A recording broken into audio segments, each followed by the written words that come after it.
वीरान टापू पर फंसी उस लड़की ने आखिरकार कुछ छोटी मछलियां पकड़ ही ली।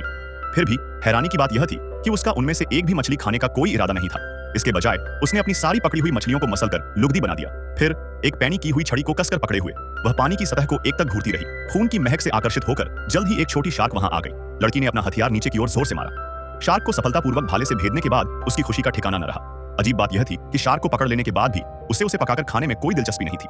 इसके बजाय जब रात हो गई और टापू पर सन्नाटा छा गया तो उसने शार्क को उठाकर एक पेड़ पर टांग दिया और फिर खुद को रेत के एक गड्ढे में छिपा लिया। वह इंतजार करती रही, लेकिन आखिरकार अनजाने में उसे नींद आ गई। जब उसने दोबारा अपनी आंखें खोली तो जिस शार्क को उसने पेड़ पर टांगा था वह रहस्यमय तरीके से गायब हो चुकी थी।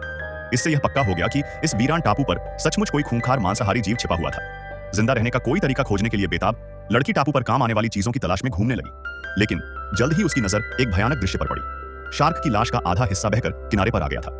उसके शरीर पर बने गहरे पंजों के निशानों को देखकर उसकी रीढ़ में सिहरन दौड़ गई, क्योंकि ऐसे घाव कोई आम जानवर तो कर ही नहीं सकता था।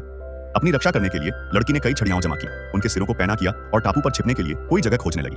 काफी